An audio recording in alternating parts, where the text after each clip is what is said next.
Good evening. Thanks for coming. We're delighted with Dr. Kerr. Oh, thank you. Okay. So not mic'd up. Yeah. Okay. Delighted Dr. Kerr will be with us tonight. Last week we of course had Ruth Carson talking a little bit about prepping for surgery, and now Dr. Kerr will speak to the issue. But just a reminder, this is the 14th summer of presenting these healthy lectures. Over 100 speakers over the course of that time on health topics of importance. I'm Mike Powers. I'll be introducing Dr. Kerr. As a reminder, these lectures are part of a whole series of events that Michelle Bartlett is largely responsible for putting together, but just tremendous connectivity with community, with lectures and trips and these camps for kids are just amazing what's happening. From a health perspective, just a reminder, the university and the community came together after the flood of '67. William Wood, UA president, headed up the fundraising drive to build debt-free. The great name, Terry Porter, Professor Bill Mendenhall, engineering, Con Frank, Cornfine, a lot of people probably know those names, but they were responsible for putting this health system together. And since '67, there's been continued relationships between the university and the community and the hospital in particular. I think of Karen Purdue, who's currently on the Regents and VP at the hospital. Mike Kelly, former Mike Kelly, also held those roles. But anyway, it's a rich tradition, community tradition. A reminder, tomorrow night, Kelly Drew, professor of chemistry and biochemistry, presenting hibernation for space torpor and remote emergency medicine.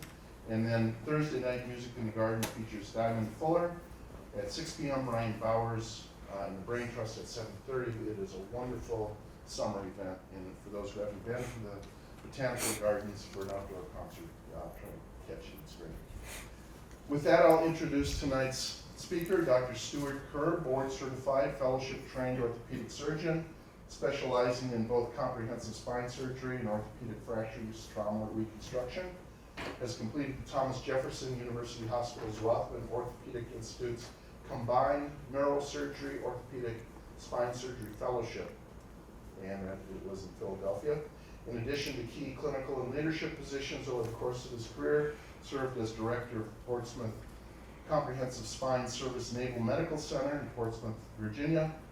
Was deployed as an orthopedic staff trauma surgeon as part of the Joint Special Operations Task Force in Afghanistan. From '86 to '90, served as a hospital corpsman, SEAL Team 2. I mean, just an amazing background, and we're very, very fortunate to have Dr. Kerr here tonight. So, in light of this incredible background, I'm delighted to introduce Dr. Kerr, who willingly stepped forward to speak tonight about arthritis surgery victory, guidelines for the win. So please welcome.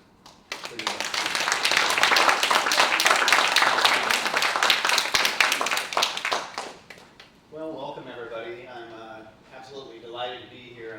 I'm really, I was very excited when they asked me to do this talk because health and wellness is very important to me, and it's a large part of what I do as an orthopedic surgeon. So what I want to talk about tonight is achieving victory with arthritis surgery. There's a lot of different ways that this is tackled nowadays, and for me, the most important thing is that we achieve goals, specific goals that keep people active. So we're going to talk about some of those guidelines that we look at so that we can have a real victorious and just amazing outcomes when you undergo these kind of procedures. As far as disclosures go, I don't really have anything at all whatsoever that would conflict with this talk. I do receive occasional honoraria for some work that I do with AO Spine, which is an international group. I also do some volunteer work with the National Ski Patrol and with the Divers Alert Network, but again, no lecture conflicts. So for me, this is a bit of my background. I'm very active outdoors. When I'm not working, I really like adventure, and I like to spend most of that adventure outside. I really enjoy spending time free diving. I've done a lot of scuba diving as well, but I really, there's just something that's very primal about just breath hold diving, and I enjoy spending a lot of time doing that. Skiing, as well as hiking, bicycling, things that involve my body powering equipment. I'm married. My wife and I have 2 grown sons, and we have a little bulldog as well that we love dearly, named Stella. My background, so I spent a lot of time in the Navy. I actually did 2 fellowships. So I did my training in the Navy, and this was during a very busy time at one of the busiest centers in Navy medicine down in San Diego, where we took care of a lot of really complex injuries. In addition to that, I did a combined orthopedic and neurosurgical spine fellowship at one of the top institutions in the country in Philadelphia, with truly global leaders in spine care, and just had an amazing experience with them. And then later on did an additional fellowship at UCSF at their Fresno campus, looking at trauma, really high energy complex trauma, and reconstruction to include joint replacement. And those in addition to achieving really superb clinical outcomes are really what fuels me. That keeps me excited and helps me get up every day and gets me excited to come to work. So when we look at trauma and arthritis surgical problems, there are many. And I think one of the things that I know that I am really excited to be able to deliver, and what drives me to want to practice in a rural environment, is there's just a wide variety of things that I like to take care of, and I like to have a very broad perspective and a broad holistic perspective on when I'm taking care of people. And I'll go into some examples of this, because this is kind of a case-based talk. So when we look at spine anatomy in particular, it's really important to recognize that just like a hip here will wear out, this is an example, an x-ray of a hip, and you can see a pretty normal right-sided hip. This left-sided hip, this was someone that I worked on over the past several months, really just severely degenerative and worn out. Well, the same thing can happen in the spine. And oftentimes there's a lot of correlating pathology where the same type of age groups that wear out hips or wear out shoulders or wear out knees also wear out backs or necks. So I always wanted to keep a very broad skill set so that I could handle all those things, and sometimes sort out what needed to be tackled first, because it's not always really straightforward. You have to really kind of tease out what's causing the biggest amount of dysfunction with somebody's activity and in maintaining their health. When we talk about joint pain, neck, spine pain, all of these things do interfere with our ability to maintain function. And if we don't maintain function, we recognize that our health deteriorates as a result of that. We're not made to be static and sitting in chairs all day or laying around in bed. We have to maintain activity. That keeps our bone healthy. That keeps all of our bones healthy. It keeps our joints and our muscles working. It keeps our cardiopulmonary systems active, and it's super important. In fact, when we find that someone has an injury and they're not able to be active, deterioration takes place pretty quickly. When patients come see me, it's typically a really thorough evaluation. I have to sort through all of these different types of symptoms that people are having, and really try to tease out how much of this may be coming from the neck or the back or the shoulder, the arm. There's a lot of things that tend to overlap, and oftentimes it's more than one problem that someone's coming in to see me for. And in my practice, there is a huge demand for orthopedic surgery here. So it's oftentimes that if it's really hard to tease that out in one visit, oftentimes we have to bring a patient back in on several occasions and really do what's called a workup. And that's where I obtain advanced imaging studies, maybe try some physical therapy, and really tease through some of these problems so that we can better understand how we can best help patients. The key thing is that we want to tease out some of the very serious orthopedic and spinal conditions. So if we think about traumatic instability, if someone's had a substantial fall and maybe presented in a delayed fashion, because a lot of people here are very stoic, we still sometimes see an injury that's truly unstable and needs to be repaired rather promptly. And then we have some other conditions such as infection or large disc herniations that push on the nerves that go to the bladder and bowel function that have to be treated rather emergently, but that's not most common.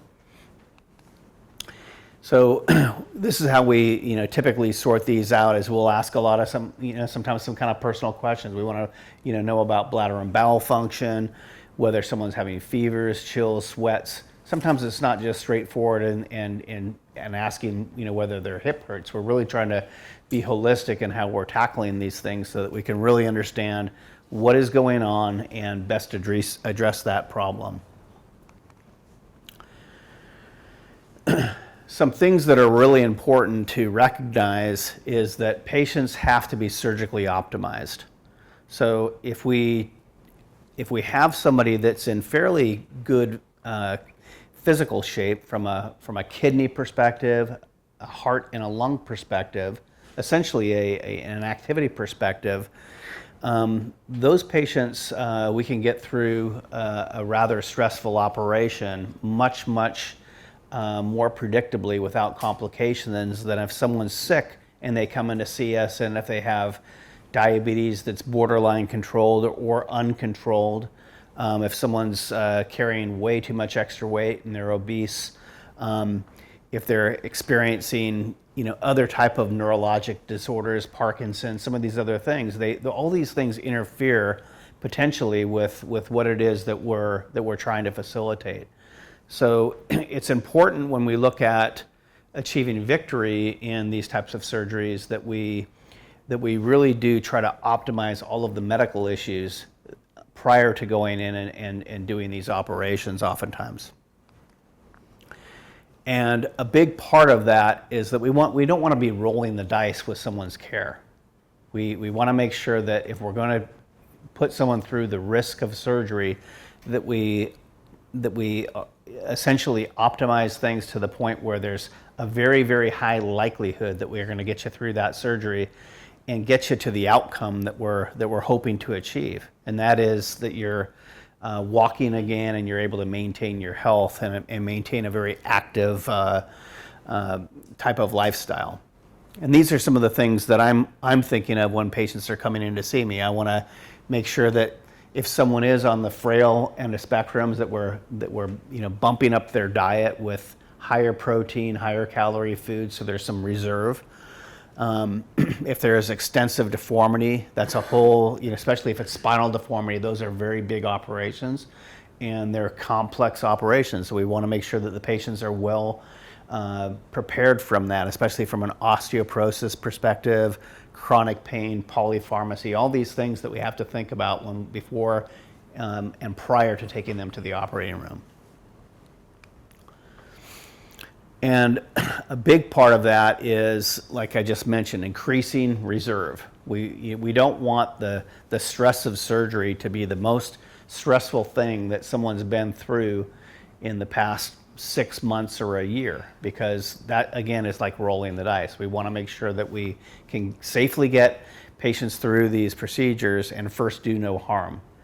And of course, we want to make sure that we're achieving superb outcomes, so at the end, when all this treatment is done, someone's back to a very active and healthy lifestyle. When we think of the physical exam, especially for spine stuff, there's very specific wiring. Just like cars have, for an engine on a car, it has very specific wiring patterns. It's the same thing that I'm checking for when I have someone that's coming in to see me and I'm trying to sort out whether pain is originating from a joint or whether it's originating from a joint in the spine that's perhaps compressing nerve structures. All the nerves have very specific patterns where they travel throughout the body, and for certain motor strength and also for sensation to various areas. So when I'm checking these, I'm really trying to sort out whether this correlates with what I see on x-rays, and really trying to drill down and figure out, again, what is causing the pain, what is the origin of the pain, so that we can best affect that. A lot of times in our country, we want to get right to the answer right away, and we don't always have to go off and get imaging studies, advanced imaging studies, if we don't have those big red flags that I kind of mentioned earlier. So if someone hasn't had a really high energy fall, if they're not having a progressive weakness of a leg or an arm, we call that a progressive neurologic decline. If they're not experiencing fevers, chills, sweats that might suggest tumor or infection, we don't have to go right away and get a lot of these advanced imaging studies, because oftentimes some physical therapy and some activity modifications can oftentimes get someone feeling a lot better, just simple things. And again, thinking about dietary wellness, oftentimes we'll recommend multimodal type of approach, non-opioid approaches, so like using acetaminophen or Tylenol, over-the-counter Aleve, maybe some muscle relaxers from their primary care provider, getting out and doing a walking program, a stretching program, a core strengthening program. Just some simple self-care things oftentimes go a long ways. I like to use traction a lot. When patients come in and see me, I oftentimes will have either the physical therapist start some traction on their neck or their low back to give a little bit more room for those crowded nerve roots that I was showing you earlier on that diagram.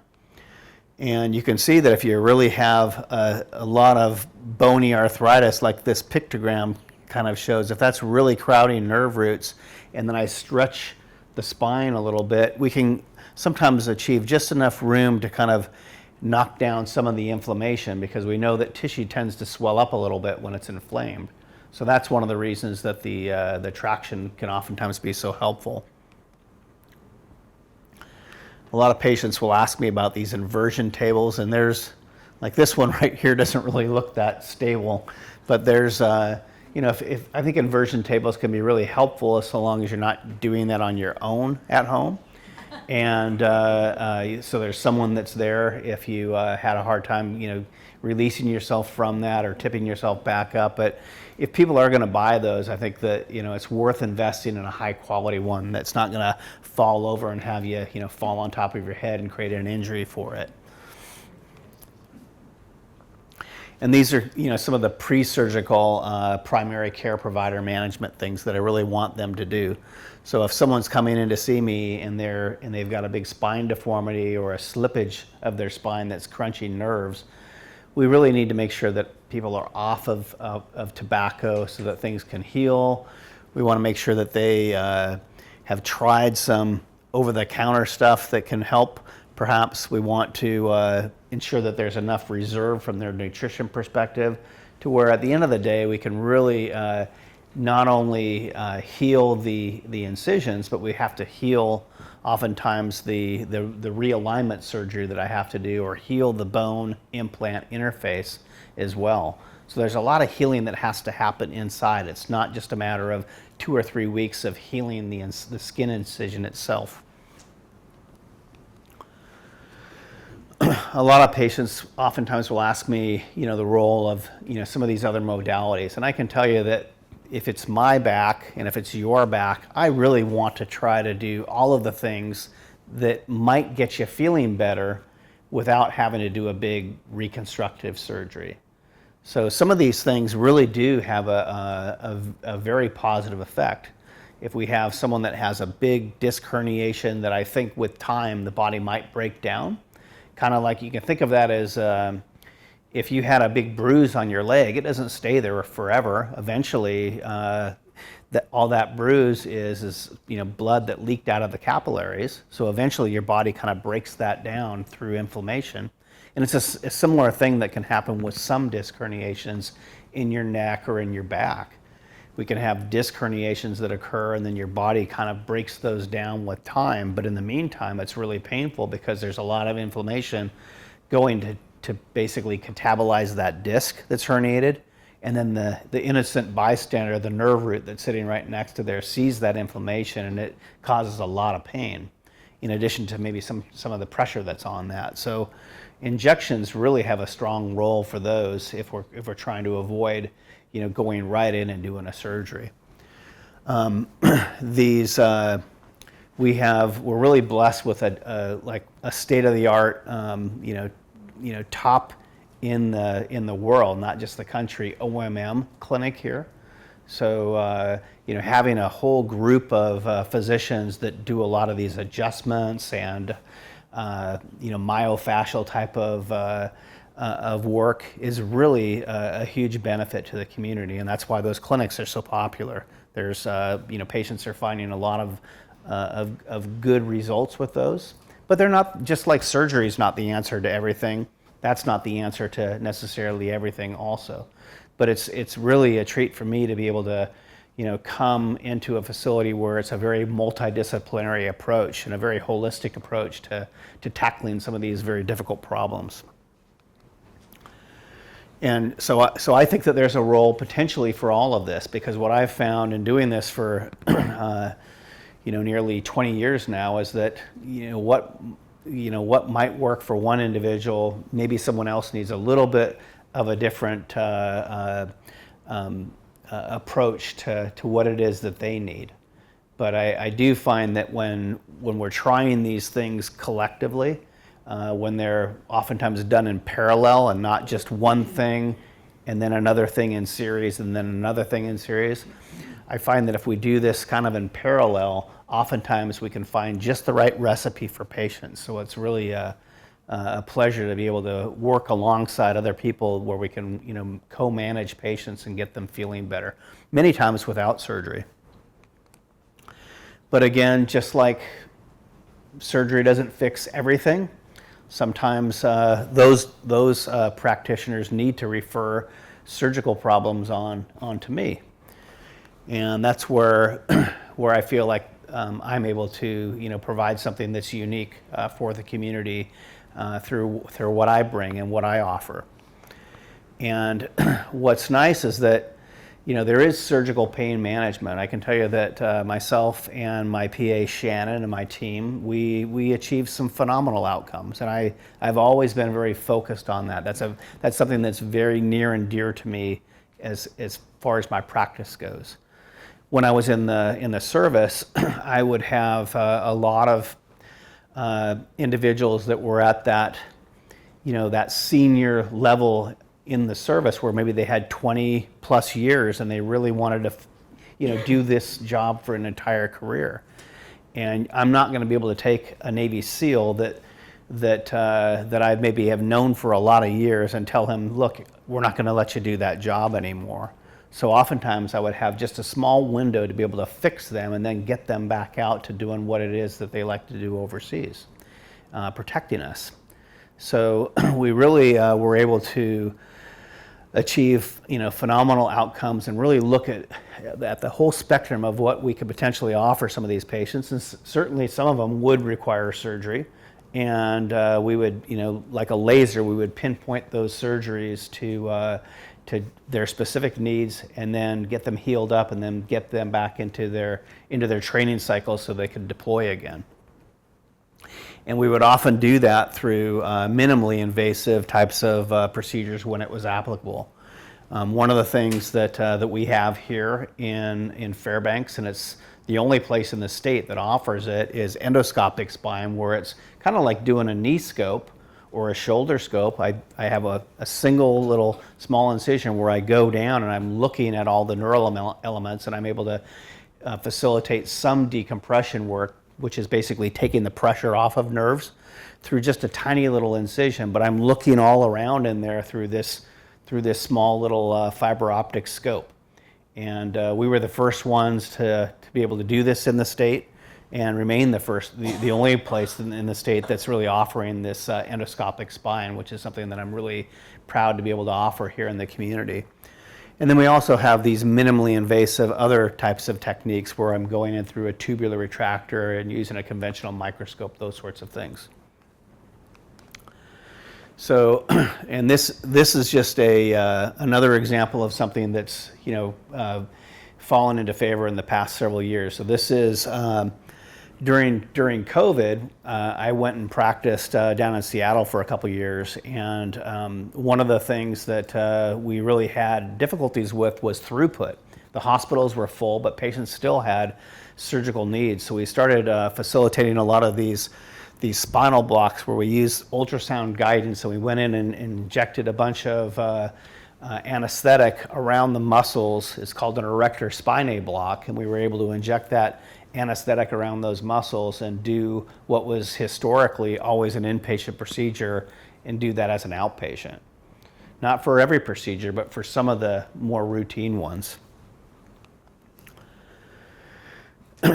And nowadays, spine surgery is very different. I think that if spine surgery is well indicated, which it always should be, we can expect to achieve phenomenal results because spine surgery, essentially, the real principle with it is that we're taking pressure directly off of, or inflammation directly off of nerves.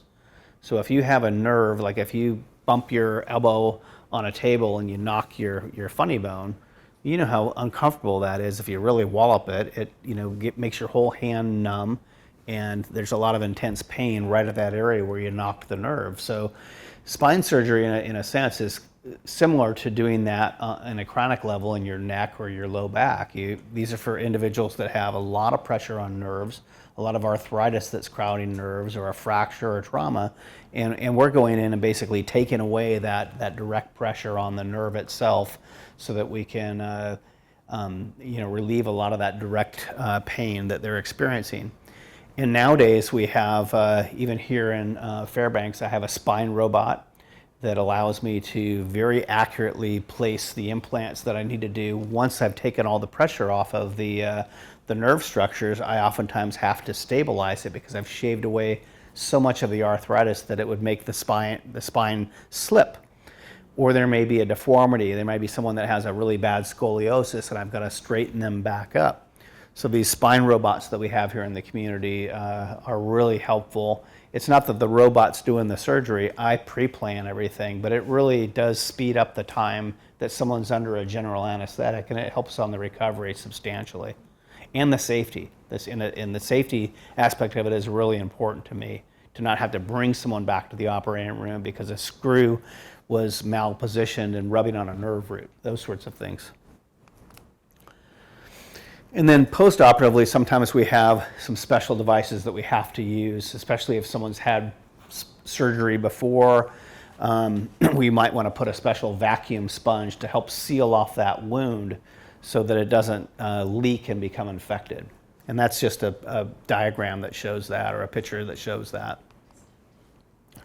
So the rest of this talk is kind of case-based, and we're going to kind of fly through some of these cases. So this is an example case of a 51-year-old male that had 5 months of worsening chronic neck pain, a lot of gait instability. So these patients will oftentimes really walk with kind of a wide base, almost like a cowboy type of gait, because they have a hard time with their spinal cord function.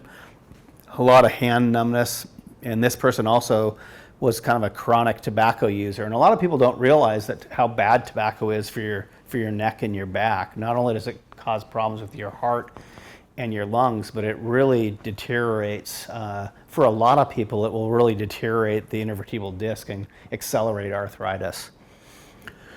So this patient had a lot of hyperreflexia, and you can see, not that I would expect everybody to know how to read these MRIs, but you can look at this neck and there's a lot of arthritis that's pressing on the spinal cord in through here. It should look like up here where you have this gray structure, which is the spinal cord, and then there's white on both sides of it, which is the fluid signal. That's normal up top.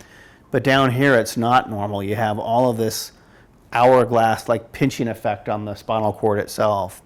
So that patient underwent a very extensive procedure where I had to shave away all that arthritis, and I can't just take away the arthritis and then leave it there. When I take away all that bone, I have to replace it with something that stabilizes it and stabilizes it in a position where there's no longer pressure on the nerve roots. So a lot of people would look at this and say, my goodness, didn't that patient have just a crazy amount of pain afterwards? No, not at all. Once they get out of that initial couple of weeks of surgical recovery, this is what's painful. When you have a lot of pressure on the spinal cord and on the nerve roots directly, and you can't walk, you can't maintain your health, very, very uncomfortable for those individuals. So when you do something like this, they're so much better after you get them through that. This second patient case is a 59-year-old female. This is someone that over the past, basically, 2/3 of a year was really struggling with activity to the point where it was difficult to even walk more than from like here to the little foyer out there, 40 or 50 feet. They were done. They would be having to lean over. They'd sit in a chair and lean forward to take some of the pressure off the pain that would radiate down into their legs. So these patients have a condition. It's not occurring in the neck. This is happening in the low back, and it's called spinal stenosis. And this individual had neurogenic claudication, which is basically the nerves are getting so compressed that they aren't able to function properly from both a blood vessel perspective and probably a pressure phenomenon on the nerve roots as well. And in a similar fashion, you can kind of think about these nerve roots. It's almost like a tight napkin ring that is kind of showed down here. You have the nerves that just get compressed in a lot of different areas throughout the low back.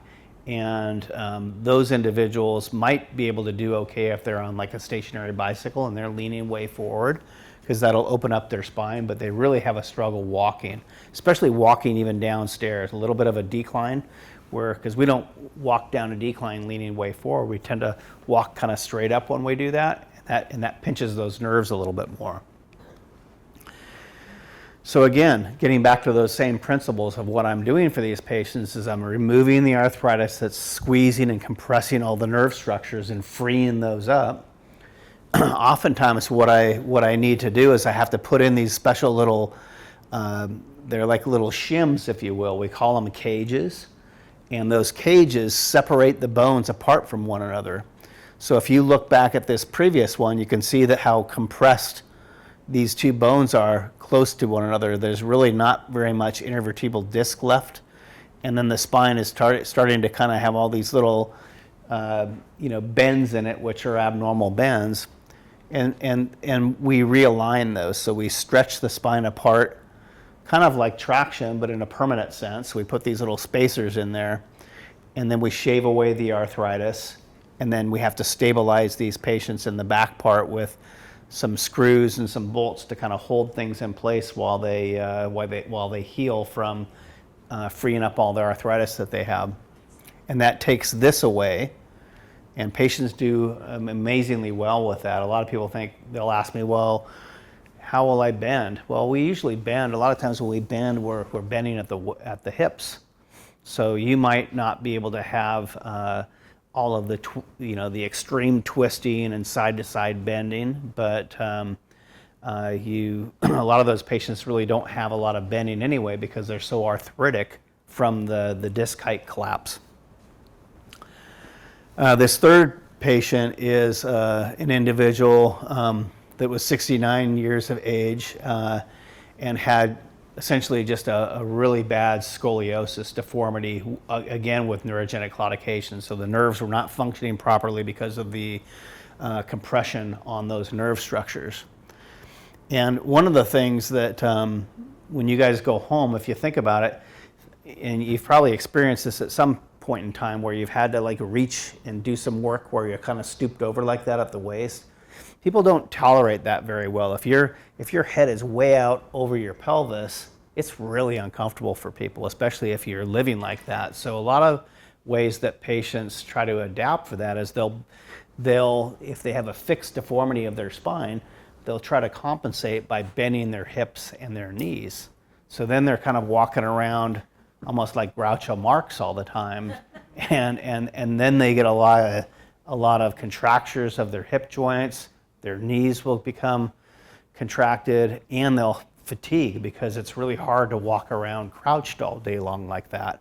So these are some really, really uncomfortable individuals, and we can make a really big difference in their lives if their overall health is to the point where we can offer them something and they can tolerate the surgery. Because the surgery for something like this, where there's just a really extensive amount of, kind of leaning forward, a big deformity, is very extensive. There's a lot of little areas where the nerves are compressed, and it requires a big solution to be able to fix that properly. So these are some of the more invasive things that we offer to be able to correct these deformity conditions when it's appropriate. And you can see that this person was so hunched forward, and then we bring them upright, and the pressure's off the nerve roots. And although they lose some side to side and some truncal bending, they make up for it in their overall function and their ability to walk and maintain their health. So it's a life changer for them. This next patient number 4, is someone that's 72 years of age, and this person had an arthritic hip and an arthritic shoulder. So they initially came in to see me with a hip that was problematic for them. But I really like to not just focus on the hip. That person, when I'm examining them, they're telling me that their shoulder bothers them a lot also. And what's something that someone might have to use after they had a hip replacement, commonly for maybe even just a couple of days?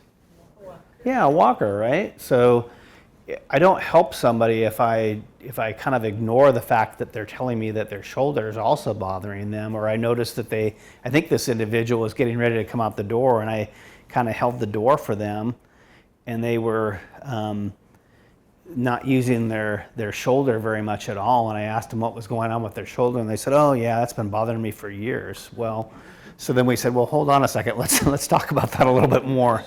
So this person had such a bad shoulder and a bad hip that we really needed to address the shoulder arthritis first, and that allows them to recover from their shoulder. Their hip is at the point where they can still walk on it a little bit, so get the shoulder taken care of, and then once they're recovered enough from that to where they can safely use a walker, then we can undergo the anterior hip replacement that I offered them, and they it's been a life changer from them, even though they didn't initially think that the shoulder was something that we could even take care of. So we did a reverse total shoulder replacement here, and then we took care of the hip. I think it was like 6 or 8 weeks later after they recovered from the shoulder. This last person is a 53-year-old female, and this person had a lot of weakness and pain that was traveling into the right arm and dorsal hand. And I just don't want you to think, and there's a big disc herniation here that was kind of pushing on the nerve. There's usually a little nerve pathway here. So this is nerve pathway. This is all disc herniation pushing on that. And this person, I don't want you to think that everything has to undergo like a big, huge reconstruction. This person had, sometimes when I pull away the tissue that's pushing back on the nerve structures or the spinal cord, we can simply fill the gap with something that still allows for motion. So this person underwent a disc replacement of their neck. And these are really fast recoveries. They underwent a surgery that takes maybe an hour and 15 minutes or so, and then they leave as an outpatient and just have an incision that needs to heal up, and then they're back to doing most things within 3 or 4 weeks. So really happy with their outcome from that, and they returned back to work pretty quickly. And then kind of the last thing to talk about is that, a lot of times, even though, we as surgeons always want to have everything turn out perfectly for patients. Nobody that's involved with healthcare when we're dealing with humans, or veterinarians for that matter, if they're dealing with biology, no one bats 1,000. And it's not that necessarily something was messed up. It's just that there's a lot of confounding factors that play a role when we're taking care of people. So we want to make sure that we control as many of those things as we possibly can to really, achieve those gold medals. Olympic time is going on right now, and so this talk, the timing of the talk is good. We really want to have a gold medal, for every one of our surgeries. We want it to just be an absolute victory, stand on that podium with our patients, and know that we got it spot on. But there's a lot of these other things that play a role, and we have to look at that. One of the things that I have a lot of patients that get sent to me because they have something that was complex that maybe didn't go quite right. And then I can tell you that I've had my own failures too, where something didn't go quite right. And I think the key thing is that you need somebody that's there that can listen to you. A lot of patients nowadays go out of state for things, or they even go down to Anchorage, and they just don't have the same kind of follow-up that we can provide for patients here. So I can tell you that I'm not someone that just does a surgery and then people can't get back in to see me. I follow patients pretty closely and make sure that they're on a really good pathway, because I think that that's a very important part of having a good victory with your surgeries. It requires follow-up, and it requires a careful look to make sure that there's not something that's maybe going sideways a little bit. So this is a patient that had surgery done by someone else, and they didn't really get much for follow-up. They had it done out of state, and they just thought that their chronic neck pain was normal following this surgery. But you can see here that there's this little gap in the bone. So one of these segments didn't really heal very effectively, and that required more surgery to try to get that, what we call a non-union, to heal in so that they could be pain-free, or at least have substantially reduced pain from where they were at. And this is just kind of a sideways picture of a knee revision that needed to be done as well. So in summary, when we talk about arthritic joints, arthritic spines, these things do very much interfere with people's global health, with their ability to maintain, with all of our ability to maintain our health and stay active. And it's something that I really enjoy taking care of. I really like to see people that maybe came into me and weren't in the best of health, and then we kind of coach them through some things, optimize them for surgery, get their surgery done, and then they start realizing, wow, I can go walk again for exercise. I can go do all these things, and see their overall global health improve with regards to maybe if they were borderline diabetic, they come off those medications. Hypertension can kind of melt away. A lot of things that we can improve upon.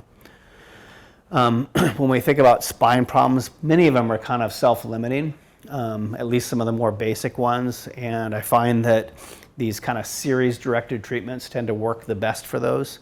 Not just trying one thing in isolation and then say, oh, that didn't work. Then you go to something else in isolation. I like to kind of throw a reasonable kind of kitchen sink at people, if you will, so that you can try a few things and really figure out what's helpful, because it's a little bit different for most, from one person to another. When we want to achieve these championship outcomes that I kind of talk about here, they really require careful, multidisciplinary and close management, close follow-up. I've seen a lot of patients that have traveled for care and they end up with blood clots following a knee replacement, or they end up with maybe screws that pulled out of a spinal surgery, and then they require revisions and things like that. So it's not just something that you can kind of go through a drive-through and really not have follow-up. But some people do it. They do this medical tourism, and sometimes the insurance companies really try to incentivize patients to do that, but I don't think it's very, very ethical. I think that, there's a reason that we have follow-up periods. Patients have to be followed, and we have to make sure that we're going to see through the good outcome that requires some coaching oftentimes. The physical therapy, these multimodal medications, all of this stuff really plays an important role while we're optimizing these patients and getting them ready for surgery. And with that, I will introduce you to my little Stella, and I'll just open it up for questions. And I wanted to say that I'm just so delighted that you guys have invited me here tonight. It's just wonderful to meet everybody, and really looking forward to continuing to serve the community exceptionally well. There's just a wide variety of things that my team and myself really are able to offer you guys, and it's really just a wonderful community. I love it here. Thank you. So I'll open this for questions at this point. As a question, if you could repeat that, we'll pick it up in the report. Okay, I'll do that, thanks. Yes, sir. I had a meningioma removed in January, and before that was diagnosed with severe osteoarthritis in my left knee. When should I come talk to you? Okay, so the question was, he was diagnosed with meningioma, and you underwent surgery for that recently, so he underwent surgery for that. Radiation for 6 weeks. So. And he's asking when would be an appropriate time to come and see me or my team for this severe knee arthritis. Really, at any point. I think that you're certainly going to want to have notes from your primary care provider and your neurosurgeon that's treating you, and when they would clear you for things. And then I think a key thing is that none of this time has to be idle time, unless almost everybody can get in better shape. So think about what kind of things that you could do, talking with your primary care provider and saying, okay, I know that if I'm going to undergo this thing, I want to make sure that I'm in the best shape that I can possibly be in. And that's different for everybody, but be in the best shape that I can possibly be and being honest with myself so that I have the best chances of having just a sensational outcome following surgery. And there's things that we can do if someone's not really optimized yet. We can still do injections. We can get you into therapy. We can get you into, trying intra-articular injections to calm that down while we work on those other things. You had a question. I do. Yeah, I was wondering if there was anything that can be done surgically or otherwise for osteoarthritis in fingers, hands, and wrists. Okay. Kind of different from the. Yeah. So the question is whether there's some things that can be done for bad osteoarthritis or arthritic conditions of the fingers and the hands and wrists, and it just depends on how severe it is. Oftentimes, activity and maybe periodic anti-inflammatories as well as Tylenol tend to work pretty well for that. I tend not to want to keep people on anti-inflammatories for more than about 2 or 3 weeks and then take a break from that, because it can be pretty hard on your kidneys to be on that chronically. Tylenol is safe to use, for a long period of time, but really trying to, keeping the motion going is super important. And I'm also a really big proponent of, looking at what it is that you're, doing from a diet perspective. We in the United States tolerate so much inflammation stuff in our diet. So if you're eating things that, where there's a high burden of stuff that comes from factories that's manufactured, try to spend more time at the farmer's market or the produce aisles, and you're probably going to notice that inflammation is going to go down substantially. For really severe end-stage arthritis, there are some surgical things that we do. One of the things is we can try injections. That's non-surgical, but that tends to be kind of a Band-Aid. Sometimes for certain joints, we can put a little buffer of tissue in there, so it's called a interpositional arthroplasty. And sometimes if it's so severe, we can kind of lock that joint up in a position of function to where it's no longer wiggling and giving people pain, but you lose the motion as a result of that. So those are the mainstays. Yes, ma'am. Kind of tapped onto the question earlier. So, would you look at trying to get a consult with somebody like you earlier or later than just going to your primary provider and maybe asking for a PT script or whatever to work on a joint that may be totally worn out, or it might be something else going on? Where, I guess, where... Yeah, I think that some people can, I think you're allowed to self-refer to physical therapy and You this. can, but you have to have a script if you want to get your insurance to pay for it. Yeah, yeah, so ideally, the wait to come in to see me is pretty long, because there's myself and a PA, and I have one other surgeon that I work with. So realistically, it's better that, I mean, these are simple things that primary care doctors should be able to order for you.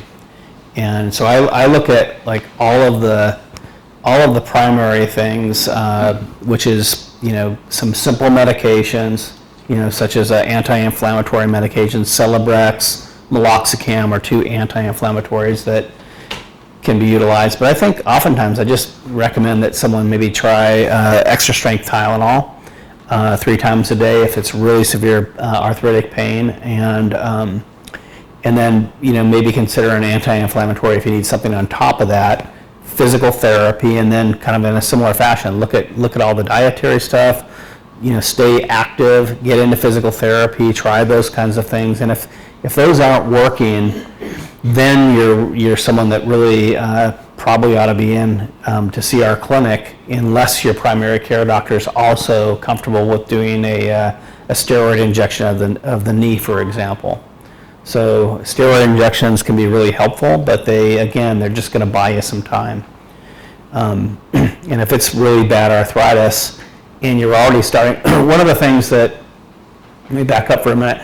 I think when arthritis is starting to really impact your life and you're not getting anywhere with the things that we just talked about, that's really the time to get in to see someone that can fix that for you, because there's, you know, unless you're, you know, someone that's really young in your, you know, 20s or 30s or even early 40s, beyond that, a lot of these joint replacements last decades now, especially if they're put in properly. So you know, toughing it out for years and years and years, especially if it comes at the cost of you not maintaining your health, isn't worth it. It's better to get it fixed so that you can maintain an active lifestyle and maintain your global health. Yes? For the first time tonight, we heard about titanium resurfacing. Mm-hmm. I've never heard of that until today. What do you think of that? Well, titanium is a softer metal, so I can tell you that I'm not doing titanium resurfacing of joints. I think that if someone, were you hearing about that for like a shoulder or? These were knees, I think. Or a hip. A hip, sorry. Yeah. So I think that those can be potentially helpful for younger patients where we're trying to maintain bone stock, but that's not something that I'm typically seeing a whole bunch of in my practice. Never heard of it. Yeah, I think that I'm not seeing that very commonly, Okay. even within the state, and I didn't see a whole lot of that in Washington State either when I was practicing down there. So I think you were next. Thank you, Dr. Kerr. First, I want to also, I don't think I got a chance to thank you for your service. Oh, thanks. You've done. I saw you a couple of weeks ago on a Saturday, and Yeah. I think, I forgot to thank you for your service. So Well, you're welcome. I was too busy thinking in my head some of the questions I forgot. One of them is if somebody is on a biologic, I know you're to get off of it a couple of weeks, 2 weeks prior. There's a protocol. Yeah. To get off of that, but is that considered a complication when it comes to, say, knee surgery? And Coming off the biologic, it depends. It depends on what the agent is too. So there's recommendations for various biologic or, kind of immunosuppressive agents that you may be taking for, a dermatologic condition or something else. So they all have different kind of recommendations. But the key thing, to answer your question about whether you should come off those, is that what you're kind of asking about? Are there possible complications with the actual knee surgery with, say, psoriatic arthritis being? The biggest thing is that it's wound healing that we're concerned with. So if we have a medication or an agent that someone's taking that potentially interferes with wound healing, we don't want to compromise and have you with a wound that's not healing effective because you're on something that kind of impedes tissue healing. So it's not usually it's usually a lot of times it'll be like getting that skin to close properly. And then once you're out of that window, then you can go back on those agents. The inside part, we have to obviously keep that sterile. We can't have something that compromises that for those first 3 or 4 weeks, because the prosthetic joint infection is really, it's a rough road to go down to. You're talking about potentially, if we have an infection of a joint replacement, oftentimes, if we catch it early enough, sometimes we can just wash it out really well and exchange the little polyethylene, the little plastic spacer that's in there. But if it's a deep infection that's long-standing, we're talking about explantation of all of those implants, putting in a cement spacer that has antibiotics that kind of elute into those tissues, non-weight bearing when you're in that cement spacer, so you're in a wheelchair for a while, and then trying to put things back in this kind of scarred up, tissue bed. And as you can imagine, that's not the way. That's like taking the bottom bracket to get to the gold medal. You're probably not going to get the gold medal. So you're potentially off the biologic for up to a month? Yeah, potentially. A couple of weeks before and a couple of weeks afterwards. So. And is it always one night in the hospital or not? No, it depends on what's done. So I can tell you that, like a lot of, it's interesting to see, so I'm old enough in my training to where oftentimes we had patients when I trained that would stay in the hospital 1, 2, 3 nights for like a knee replacement. Now most of the time that's done as an outpatient. It is out, okay. It can be. Yeah, and it's nice to have the hospital as a backstop. So like not everybody's a good candidate necessarily for having this done at the at like a surgery center, for example. But we have good techniques for blocking things. But it's nice to have the backstop because sometimes there are things that can happen where if someone had like a little bump in their heart rate and we wanted to keep a more careful eye on them, I think it's just lovely that we have all these things called beds that we can tuck you into for the night because it's safe that way. So I love having that safety backstop. But the plan for a lot of patients, if they're if they really come into the surgery and they're robust and they've planned and prepared well for their surgery, then oftentimes they're not really needing to stay. We can get them comfortable enough to get home and get going on their outpatient physical therapy. And I hear a lot of my friends who bike and are active and things like that, and all of a sudden their knees, like you were saying, all of a sudden, boom, they go out. And I can't remember. So, do you wait until you're in pain to have a knee replacement, or is it better to get it done when you know your knees are shot? Yeah, everybody has, I can tell you that most patients are not wanting to have a knee replacement done if their knee doesn't hurt. If they're not, if your knee it looks awful on an MRI. Yeah, no, people, most of the time I think that people know when they need to have a joint replaced. Yeah, so if like, I think that, knee replacements in particular, it's a pretty painful operation. So that first few weeks can be pretty uncomfortable. I've had a few patients that literally went back to work the next day, but I didn't tell them to do that. They just, were really stoic and they just wanted to do that, and they did. But those are outliers, for sure. So I think that most people are not really keen to wanting to have a joint replacement done if they're doing all of the activities that they really want to do and their arthritic joint is not getting in the way of that. because eventually it will. It just might not be quite there yet. But you have to, if you're honest with yourself and you're noticing, wow, my activities have really kind of started circling the toilet because I can't do these things because it just hurts too bad. Well, that may be the time to consider having it done before you let your health deteriorate. You had a question. Yeah, no, I think you almost answered my first question. Most of your, where are most of your surgeries done? At the surgical center or the hospital? The hospital. At the hospital. Yeah, I'm doing all my surgeries at the hospital. Okay, that's good to know. Yeah. So she was asking about where I'm doing surgery. So yeah, I do all of my surgery at the hospital, and the hospital is. I'm impressed with the facility there. I mean, I've worked in a lot of different facilities, and the OR is really new. It has state-of-the-art equipment. We have amazing staff, and I can do even outpatient there, efficiently, and I can do large, complex things there. So for me, with my practice, because I'll do a wide array of things in a given day. I might be working on someone's neck and then have a couple of knee replacements that I do, and then maybe finish it off with a hip fracture. So it's I'm kind of like in a lot of different areas of the body, oftentimes, especially if I'm on call and I have some call stuff that I'm taking care of also. So I like to work in a hospital-based setting because it really gives me a lot of flexibility to be able to offer the kind of things that I like to do for patients. Yes, ma'am. I had multiple meniscus tears and a meniscus sprain and a couple other things in the MRI. And I was scheduled for surgery. And then about a week before, the pain just went away. But when I asked the doctor when I first went in there, orthopedic surgeon, he had told me that it would never heal by itself. But it's been a year and a half. Have you heard of that before?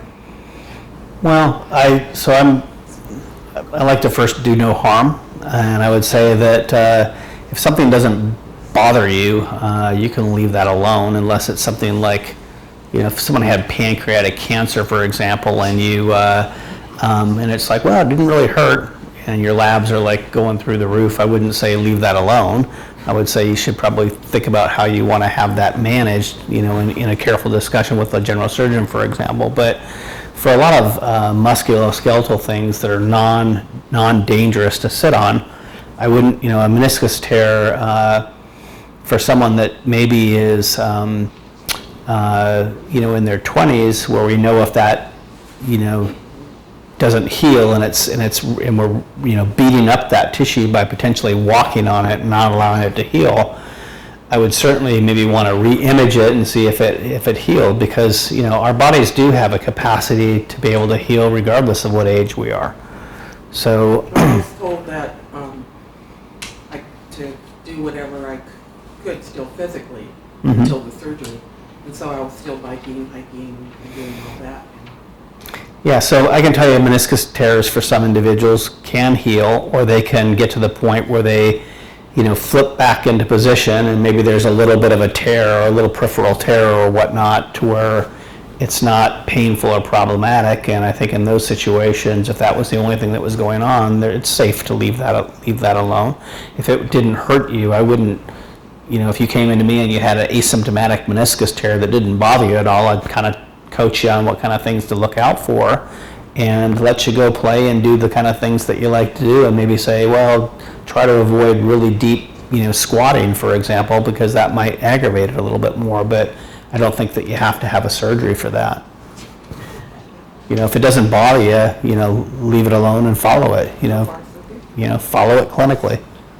There's a lot of work up here, and I think that just because you have a certain condition, if it's safe to sit on that and monitor it. I have some patients that have really bad spine conditions, and they're really not, it looks horrible from an MRI and an X-ray perspective, but clinically, they may not be doing all that bad. And so I frequently see patients that it's like, boy, if we start doing a big surgery for maybe this one little level that we might be able to get taken care of with some traction and an injection and get things calmed down, versus going in and doing a great big reconstruction on their neck, I can tell you I know what I would want. And for me, I always tend to preface that with, what I offer to the patients. I don't want to, be aggressive as a surgeon. I love to do surgery. I like to help people, but I like to take care of things that need an operation. Yes, sir. I want to go back to infections.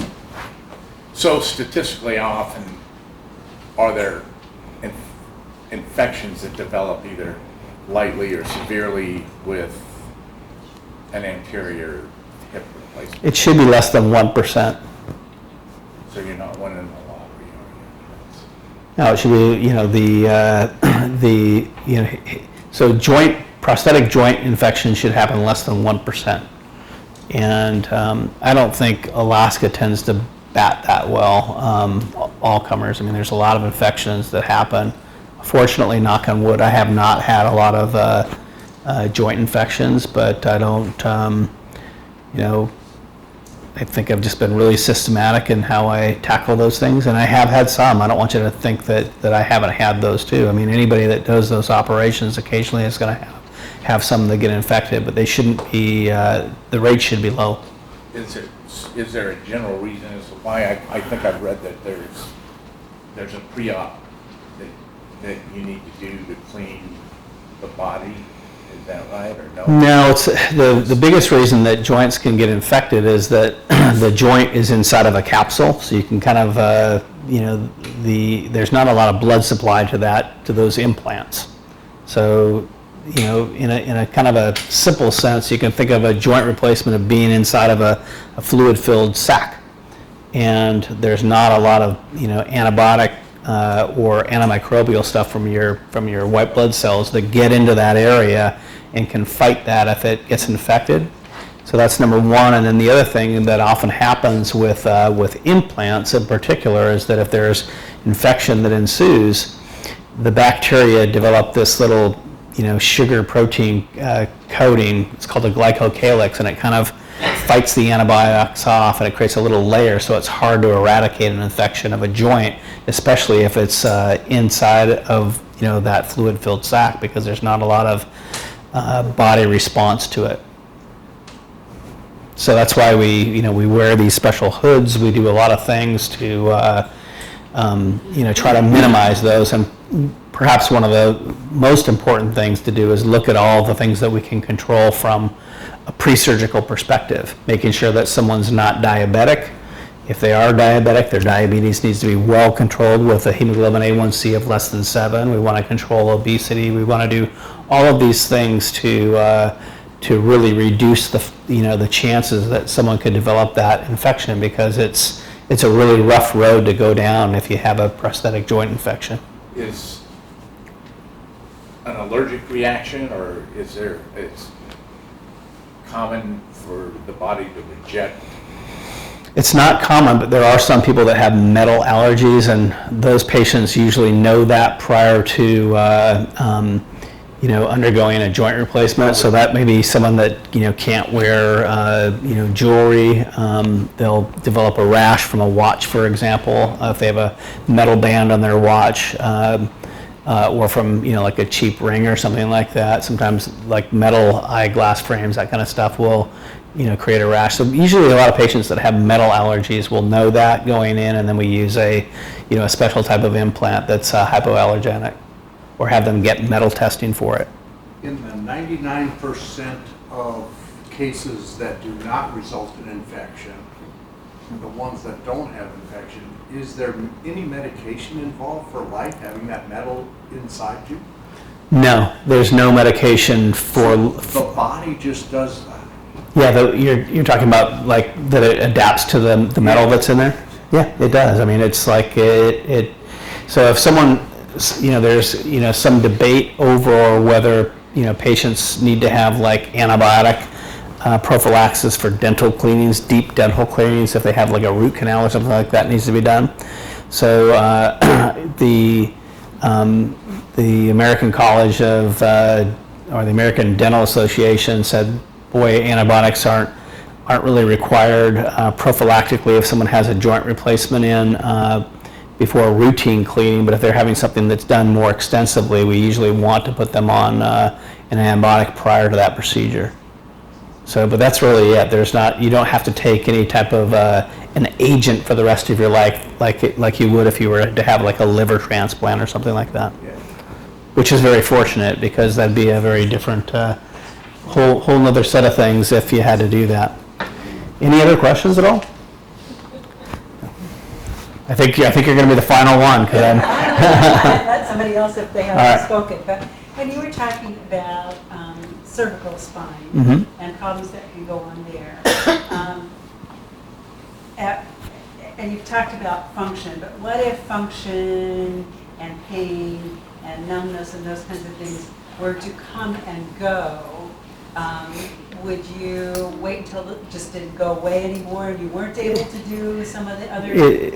So the question was when is the timing for surgery? And that it's very, I can tell you that, like, with regards to spine, it typically will do that. So if we look at spinal stenosis, so basically spine arthritis, whether it's the neck or the low back, which is the most common areas where we develop spine arthritis, not so much the torso spine, because there's more motion in the low back and the neck, so they wear out a little bit quicker. If someone's having some pretty substantial periodic pain and there's functional weakness, we need to make sure that weakness is going to resolve. So I want to get those, like ideally we want your primary care provider to get you into physical therapy. So something that I see really commonly is someone might have a nerve that's getting compressed at the C6, C7 nerve root. So they might have a weak tricep because the C7 nerve root goes to the tricep. And if someone has maybe some periodic pain from that, but they're really weak in their tricep clinically, and they're not seeing improvement from that, in those situations, I offer surgery to those patients, because I want to get the pressure off of that nerve root so they can regain their power. They might need that tricep if they were to fall and break an ankle, or slip on the ice and twist their knee and need a walker. And if they have a tricep that's not working, now I've really, I haven't helped that patient as fully as we could. So I look at overall global function, and I want people to be able to, maintain a high level of function that, can be protective for other injuries as well. And that's kind of how I look at those kind of situations on a one-by-one basis. And if there's weakness there, that may be something that needs to be addressed. Two requests. On Okay. that table is a survey. Could you please indicate any speakers or subjects you would like addressed in the future? And second request, a big hand for Dr.